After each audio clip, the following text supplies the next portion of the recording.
Welcome to the CodePrep Podcast, the podcast that shows you how to get into tech. This is part 2 of one of our bonus episodes that we've put together for you today. Our very first part 1 of our episodes, we started talking about mental health ailments and its impact on tech workers. We talked about in our first episode about depression. We also talked about PTSD, and we talked about how they impact you and your coworkers in tech. Today, as part 2 of our podcast, we're going to talk about 2 other elements that really just don't get discussed often. Those 2 are alcoholism and autism spectrum disorders. These are issues that are prevalent among workers in tech. Now, before we get started, I want to emphasize that we are not mental health experts. We're not here to tell you what you should or should not do. We're not here to tell you how to get help. Instead, what we want to do is to focus on your workspace and the corporate culture, that have a culture of drinking and what impact that might have on you as an employee in tech. The second half of this episode, we're going to talk about autism spectrum disorders and how to effectively communicate and collaborate with members of your team that communicate socially and differently than we do. So let's get started with this great bonus material. And we're going to start off with alcoholism. So the first thing about alcoholism that you have to be aware of, it's not a mental health disease like we discussed in our first episode. It's a disease, it's kind of like an eating disorder. It's something that's in your face 24/7. If you're in tech, then alcohol is something it's always prevalent. It's something that's always around you. So the first thing we want to talk about is, what is alcoholism and how prevalent is it? And let's just go back and give you an example. 10 years ago, the World Health Organization in 2010 said that there were 208 million people with alcoholism worldwide. In the United States, that's about 17 million people. Almost 10% of the adult population are infected by that. Now, these stats are from a decade ago. So the first question we want to ask is the problem, is it increasing or is it decreasing? Well, unfortunately, a recent survey that came out at the end of last year said that nearly every group of people, every category of people in the United States right now is drinking more than they were a decade ago. The problem is it's just everywhere. So we're recording this episode the 1st of February. One of the things that we just finished up with is the end of year holiday cycle, where you have Thanksgiving, you have Christmas, you have New Year's, you have your office parties, you have your holiday parties. All of this just means alcohol, So if you want to look at it, let's look at it in more detail. So let's start off with, what does it mean, for alcoholism? Some people say you're drinking 4 or more drinks in a 2-hour window. Some people look at it, if you drink 14 drinks in a week, then it becomes an issue and so forth. So, Valerie, what do you think about alcoholism and what impact it has on the workplace? Well, so I look at alcoholism a little differently than the National Institutes of Health, because they're throwing out random numbers. If you drink more than this many standard units of alcohol at a time, it's binge drinking. And if you drink more than this many standard units, well, maybe, I don't know. I lived in Paris briefly, and by those guidelines, everyone there is an alcoholic, because it just wasn't unusual to have one drink with our post-workout lunch. It wasn't unusual to then later in the day have a glass of wine with dinner, and then maybe drink a glass of wine while we walked after dinner. Well, that's 3 units a day times 7. That's 21. We're all alcoholics. What? No. I'm not a mental health professional. I will tell you, for our listeners who are concerned about your drinking, we're going to include a bunch of links for you to do some introspection and figure out what you need to live your best life. Having said that, I think alcoholism boils down to, why are you drinking? What is your motivation? Can you stop once you start? And is it impacting your ability to live a fulfilled, happy life? That's what I would prefer we focus on. Here's the thing about technology. And I'm going to out myself on some disordered thought processes. I went to a job interview, the company I currently work for, actually. I was in the job interview and we were discussing, I was asking questions like, what do you like about working here? What do you not like about working here? Trying to be a good interviewee, asking my interviewers questions as well. And one of them made a joke about companies that have beer on tap in the office. And my brain immediately thought, oh, this company doesn't like drinking. I guess they're not going to party. I don't know if I'll fit in here. I like to party. That's a lot to unpack when you really step back and think about that thought process. That told me, when I really thought about it, that I tied alcohol to a good time and that I tie alcohol to technology and those companies. When was the last time you went to a meetup at an Atlanta tech event where there wasn't alcohol? Never. I've been to a couple, and that's because they were organized by dudes who didn't even bring cups for the 2 liters of soda that they brought.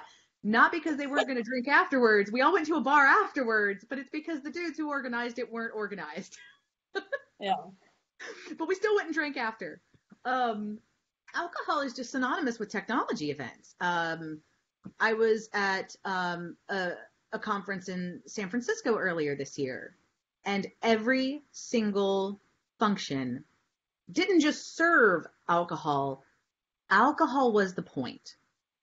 We're doing this event at this bar, at this brewery.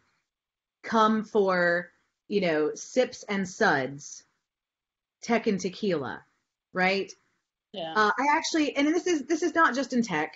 I noticed this as a stay-at-home mom as well. Hey guys, I'm really frustrated with my children. I can't take this anymore. Have you tried wine? Like, it's ubiquitous. This idea that, one, you deserve alcohol because you've had a bad day. Drinking will make it better.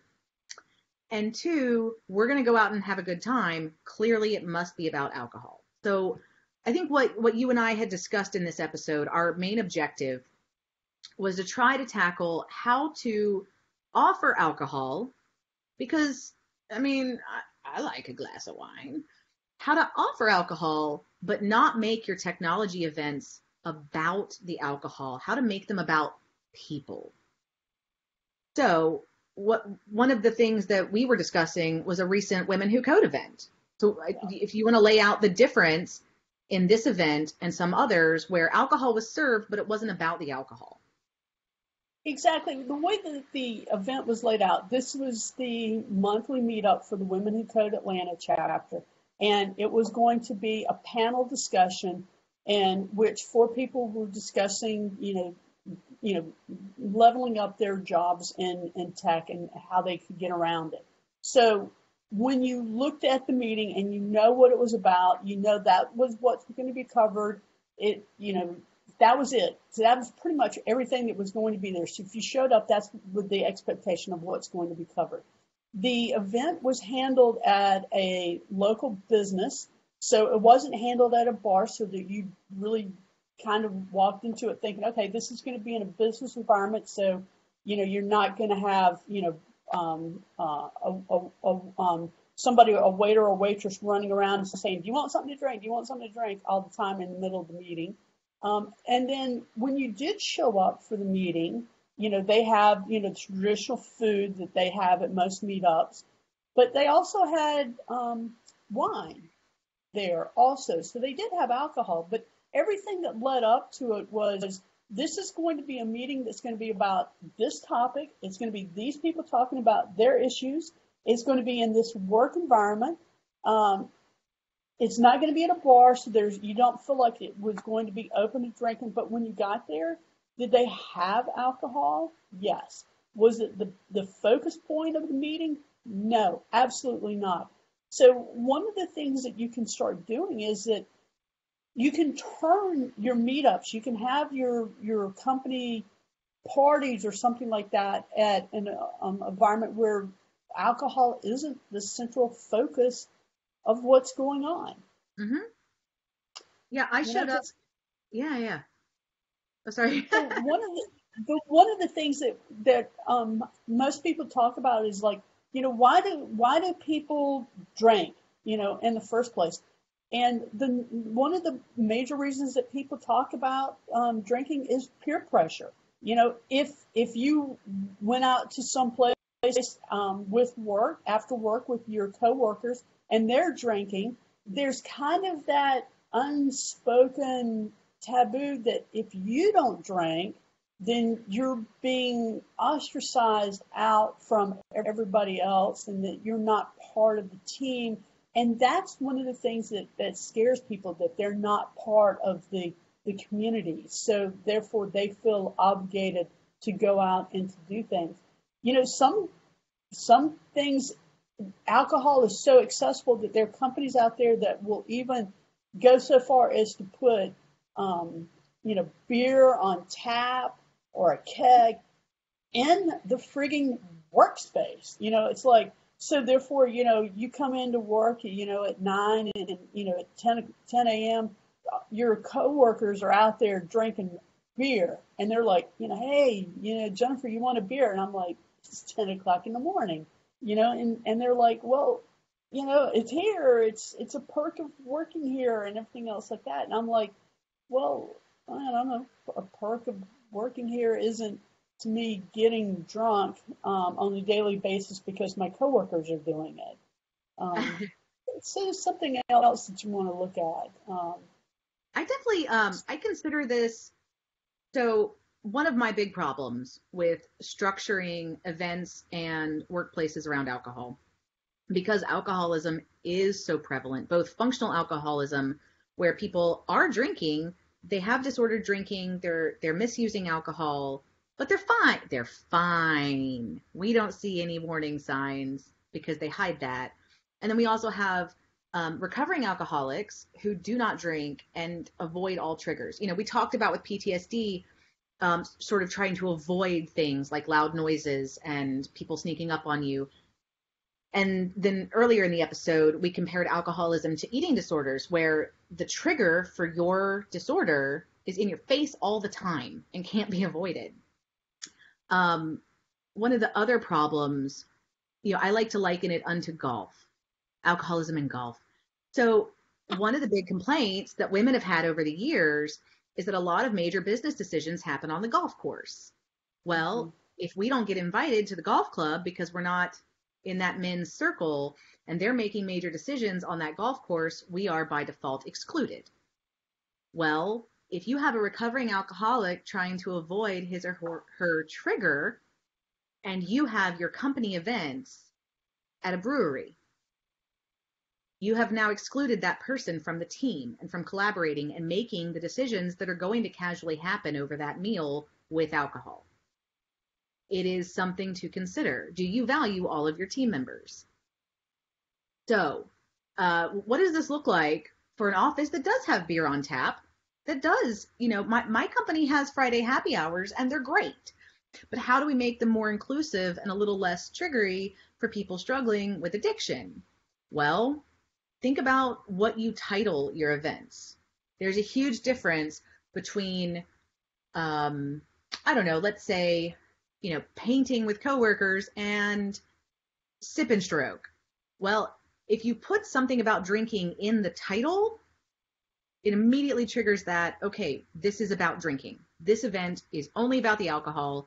And if you don't want to drink or you have a problem with drinking, you are not welcome here. Think about sort of the optics when you are designing an event. And then think about having alternatives. I went to a party recently and I'm pregnant. So, binge drinking is off of my to-do list for a few months. And holidays be damned. Sober Christmas is, by the way, a big eye-opener. Sober Christmas will get you. But I went to this event and there was a bar set up and they had white wine and red wine and 12 different craft beers, and the hipsters were really getting into their artisanal ice handcrafted by monks and $20 cocktails. And I asked for a fizzy water, and they were like, what do you mean you want something that doesn't have alcohol in it? Have some other options. I mean, I would never tell someone don't serve alcohol at your party because there might be an alcoholic, any more than I would say don't ever serve dessert because there might be a diabetic. Like, that's not reasonable. However, you can offer alternatives and make the main focus of the event the people attending, the team building and collaboration that goes into your teammates, and spending time together should be the focus, not the booze. This is how we take care of our alcoholic teammates, whether they're open about it or not.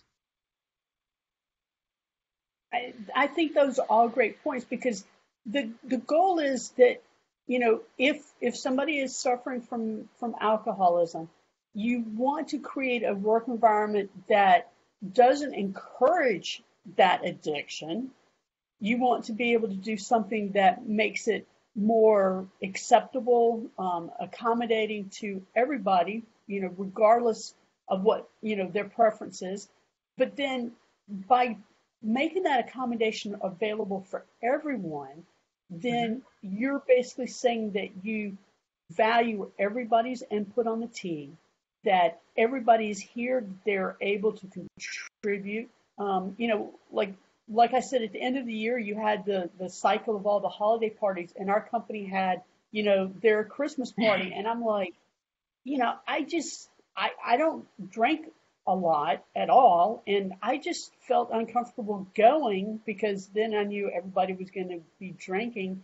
And, I've been now working at this company through 2 holiday cycles, and I've yet to go to a Christmas party because, it's something that it discourages me from going because of the huge amount of alcohol consumption. And so, like I say, it doesn't encourage everybody on the team. It encourages a small subset.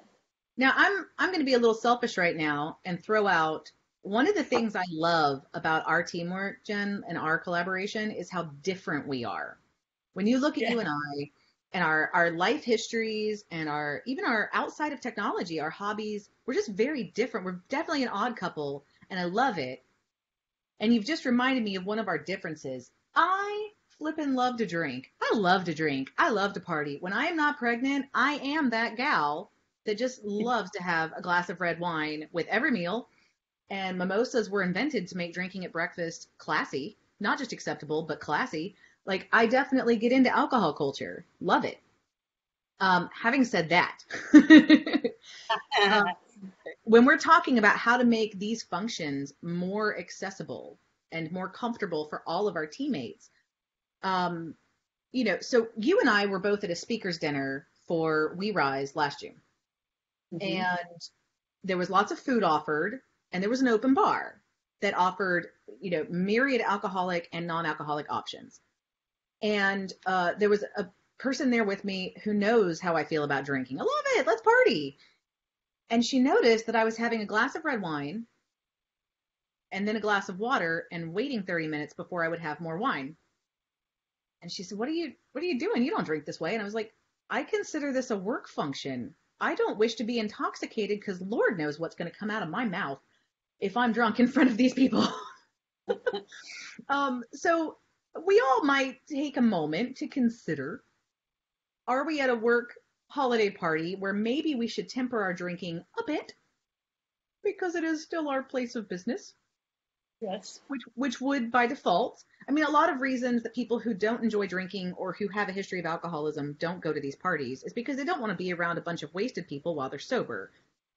It's, drinking doesn't actually make you smarter or funnier. It makes you think everyone around you is smarter and funnier. As a pregnant person, being in a room full of drunk people is mildly entertaining, but not all night. It's not great. Yeah. So there's that to consider. But then also, the way we talk about drinking. It's okay to enjoy it and love it and party and have these fun times. I just, as an industry, I wish we could take a step back and really think about how it affects our teammates. If you have a teammate without an alcoholic beverage in their hand at your company party, company function, your technology meetup, and that person who's clearly not drinking alcohol goes to leave early in the evening and they don't want to stay late and party, the worst thing you can do is say, "Where are you going? The night is young. Yeah. Let me call you out and embarrass you for leaving early." The worst thing you can do is try to get them to drink. You have no idea. Maybe they're not drinking because they're keto and they've been under 20 grams of net carbs for a week and they don't want to ruin their streak. But maybe they're alcoholic. Like maybe they're newly pregnant and not ready to tell their boss. Maybe they just don't enjoy the way it tastes or makes them feel. And at the end of the day, it doesn't matter why a person doesn't want to drink. That's not our business. Our business is technology and collaboration. And if you're alienating your teammates with an alcohol culture rather than a people culture, you can't collaborate effectively. Yeah? Exactly. So what do you do if you feel like that you're drinking too much, or you've got a coworker that you think has an issue with alcoholism? What can they do about getting help? I mean, what can you do if you're in that position? At the end of the day, the only answer I can give to this, both legally and morally, is reach out for professional help. If you feel like your relationship with alcohol is not healthy, we're going to include some resources in our show notes, but a quick Google will take you to any number of places where you can get advice. You can evaluate, is it problematic or are you just a heavy drinker? There are all sorts of resources in this world that are easily found. We're going to provide some, but just a short list. If you suspect a coworker is dealing with any number of issues, I don't always know the right answer. It depends on the person. There are people in my office that I consider to be friends as much as coworkers, but of the 30 or so I work with on a daily basis, it's maybe 2, 3 that I might feel comfortable saying, "Hey, I'm noticing this. Are you okay?"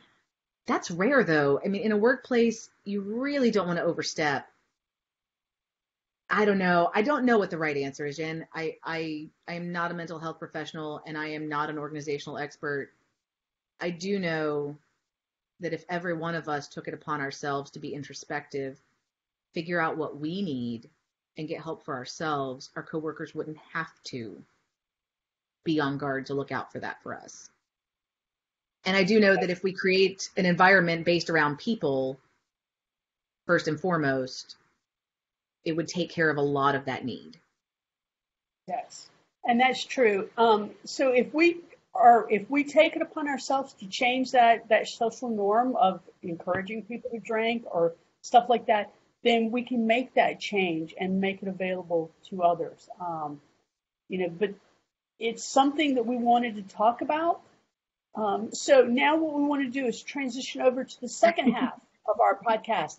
So now that we've covered about alcoholism and what's going on, one last thing on there, we'll include it in the show notes below, is there is the National Institute on Alcohol Abuse and Alcoholism, and they have a lot of great resources for, if you need to get treatment, if you need somebody to talk about and stuff like that. And we'll include a link to their website below. And they actually even have a phone number that you can call, and they can tell you what resources are available to you. So we'll make those available to you.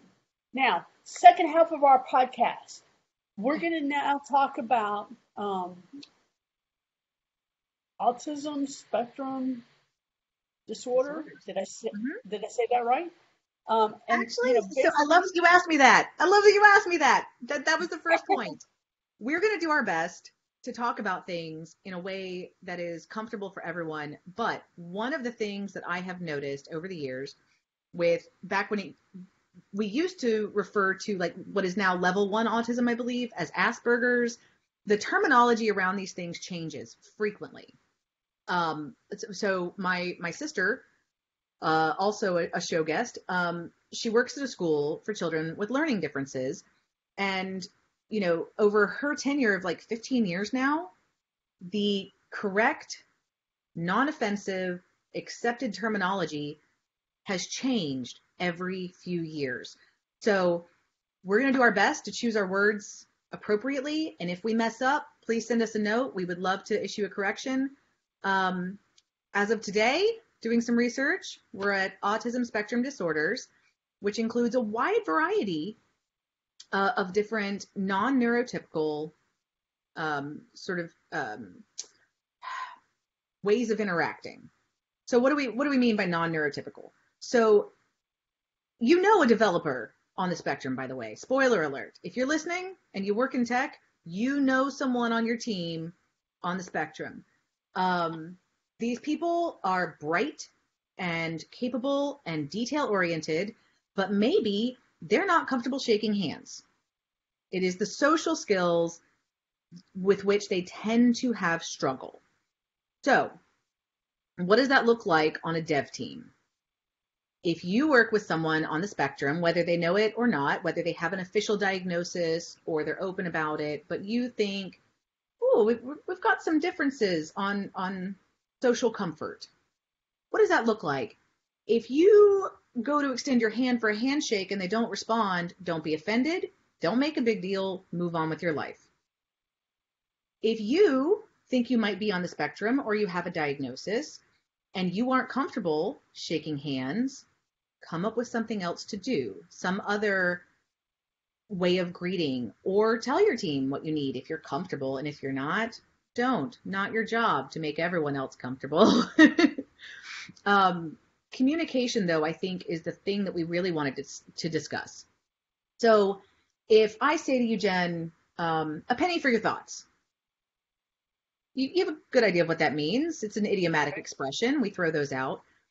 That's not going to fly with your coworkers on the spectrum.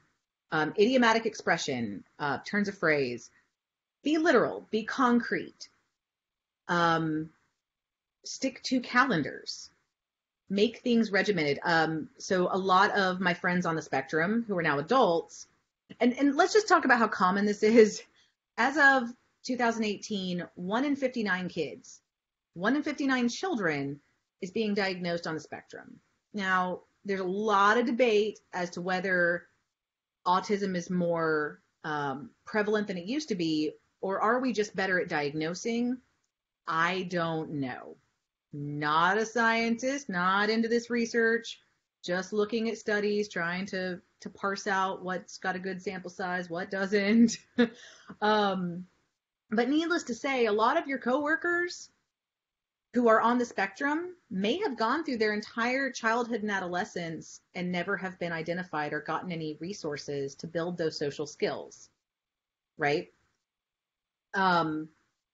So when we're communicating with people on the spectrum, we need to be concrete and be really dedicated to not changing routine.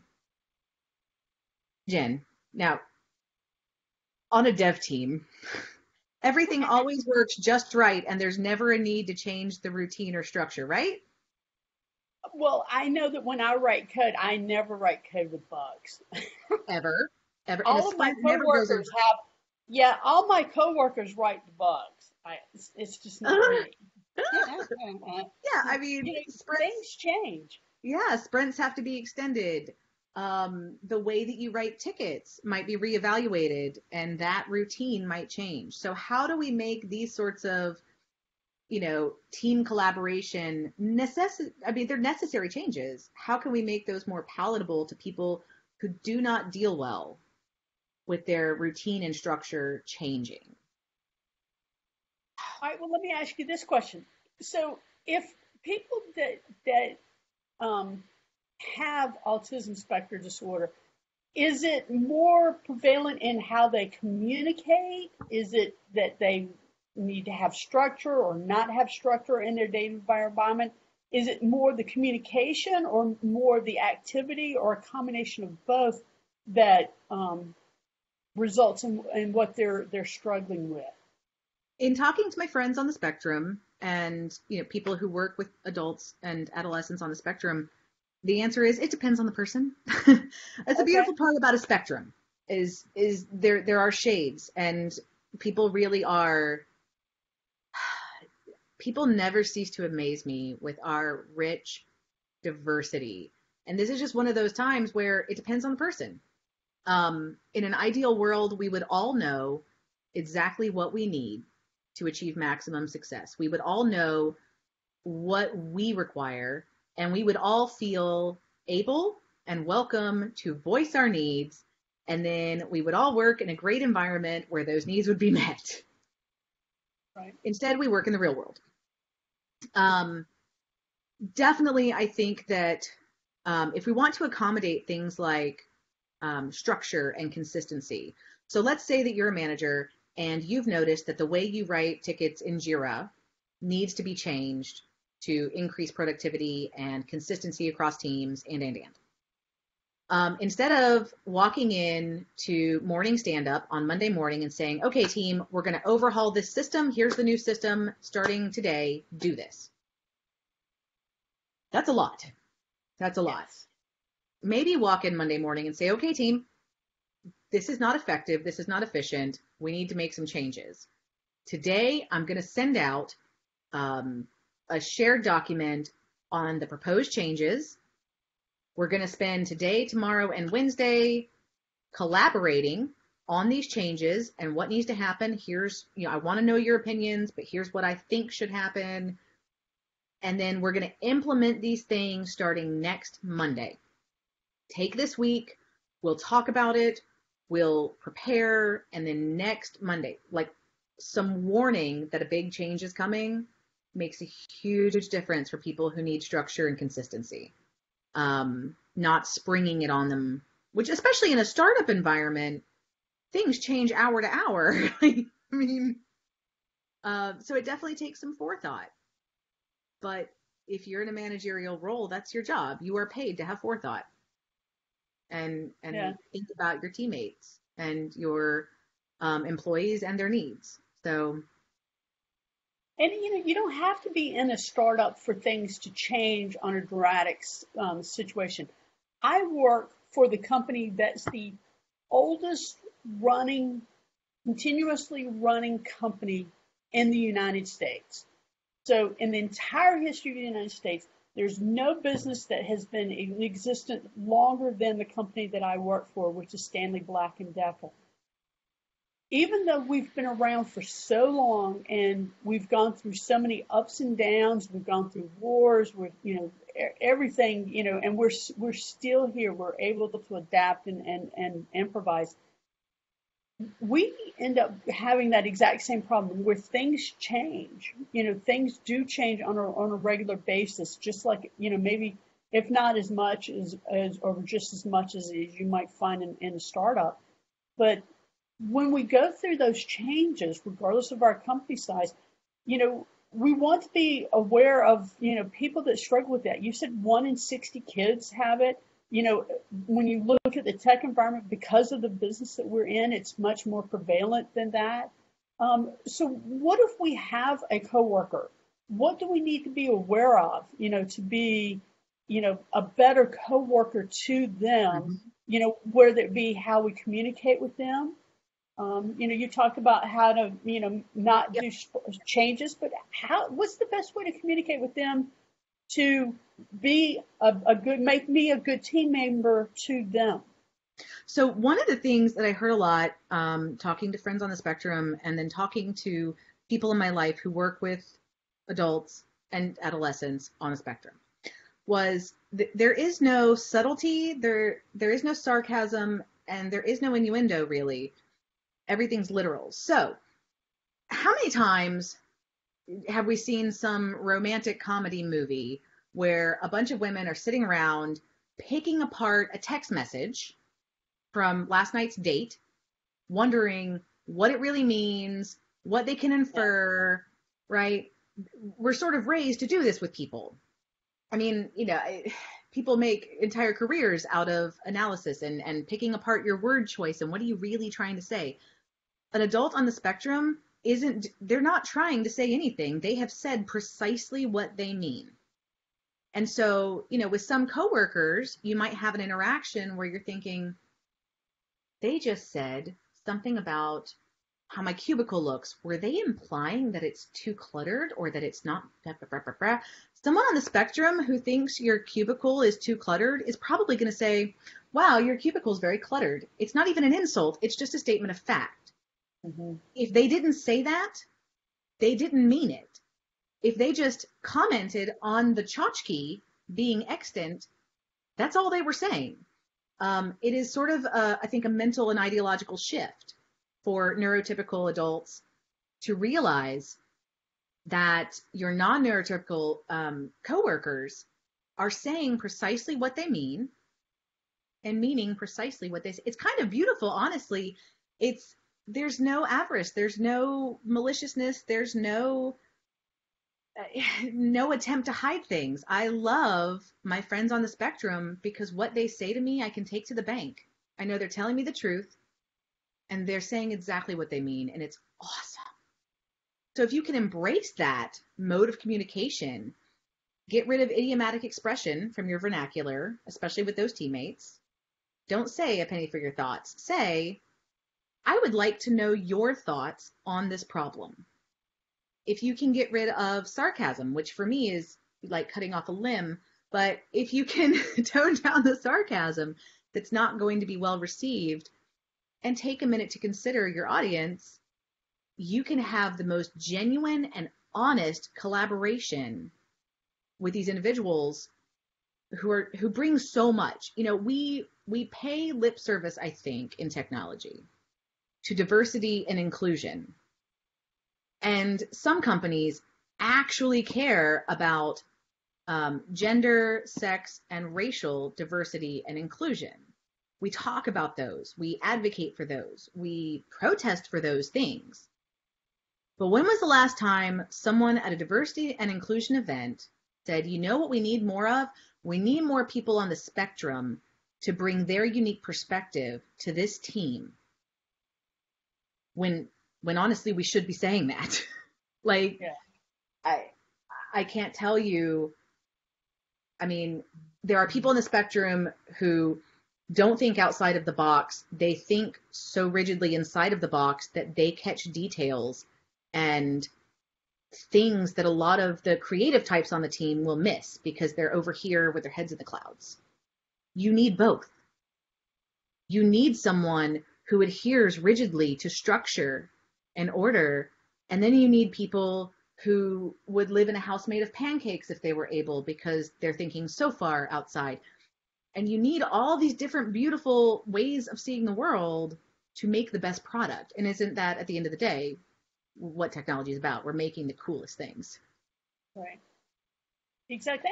And I think one of the worst things that you can do is if you have a coworker that has, they're on the spectrum, and they tell you exactly what they think. All right, your cube is cluttered. I think the worst thing that you can do as a coworker is to just basically turn around and attack them, for what they just said. To say, screw you, drop dead. I don't like you. You've got a blue shirt on, so you can't have your input. It can't be valued. And I don't appreciate that you were so blunt and direct. And yes, I know my cube is not great and it needs a lot of help in terms of cleaning up. And you just attack somebody because they point out the obvious. So don't be that person. Yeah, and I think that that's actually an extreme example because most of my friends on the spectrum would never say that out loud. They would just think it. They have learned over time, either through occupational therapy, through adolescence, or just from having bad run-ins with coworkers, they have learned which statements of fact, not opinions, statements of fact, need to be kept to themselves to go along to get along. They've learned that. What you're more likely to deal with is you're in a meeting, you're in sprint planning, and you're discussing a new feature, and you throw out an idea that maybe you're actually really excited about. Oh yeah, I think this would be a great thing. And your coworker says, I don't think that will work. I think that's not a good idea because of these very pragmatic reasons. Now, they're just saying factually that they do not believe that's a good idea, but you are emotionally invested in this idea. That's where I think collaborating with neurotypical and non-neurotypical coworkers can run into some problems. How do you separate out an opinion and statements from your emotional investment in your work? Well, recognize that other person doesn't necessarily have that emotional tie. They aren't reading your facial expression. They don't know that they've just offended you more often than not. Or maybe they do. It just depends on where they are in the spectrum, but probably not. Take a step back. Think about, this is all about empathy. I wish we would just teach our kids empathy. We wouldn't have to have this episode. But take a step back, consider what the world looks like, what that meeting looks like from your coworker's perspective, and then respond accordingly. Well, I hear your words, and those are great points. However, I pragmatically feel like because of these facts, it will work in this fashion, and then go forward with the communication, removing emotion as much as possible, removing sarcasm or, random turns of phrase, and just meet them in the middle, and you can make some amazing things attacking it that way. All right, so summary up on what we can do is get rid of expressions that, we use like penny for your thought. Be direct in what you're trying to say. Be able to have empathy for what they are saying. Anything else I'm missing on what we need to? Yeah, don't infer. Don't infer meaning from what your coworkers on the spectrum say. Take it at face value. Don't be offended. Hear the actual words. Assume they mean exactly what they said without assigning your own meaning to their words. That's a big one, I think. All right, perfect. Okay, well, we're going to go ahead and wrap up today's episode. This is our second bonus episode for this month of February. Make sure you check out our very first bonus episode that was released 2 weeks ago. And we talk about, things like PTSD and depression and basically mental health issues that impact people in tech and what you can do about it, what the symptoms are, how to address it. And today what we did was we talked about alcoholism and people that are on the spectrum. So Valerie, anything else you would like to add? Absolutely. Throughout these 2 episodes, if we have said something that you disagree with and you want to engage in a conversation, reach out to us. We love feedback and we always love learning more. It's why we're all in tech. We just want to keep learning forever. If you like our episodes, please share them. If you want to low-key share an episode with someone that you think might be struggling, awesome. We're going to share a lot of hashtags with these because we want everyone in our industry to know we're all dealing with something. And it's cool. It's what makes us amazing. It's what makes us diverse and what makes us able to bring such cool things to our team.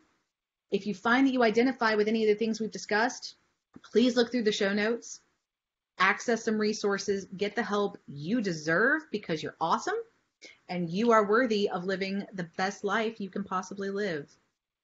We love you all. Thank you for joining us. Please take a minute to give us some feedback, rate our podcast on iTunes, and join us next time. Until then,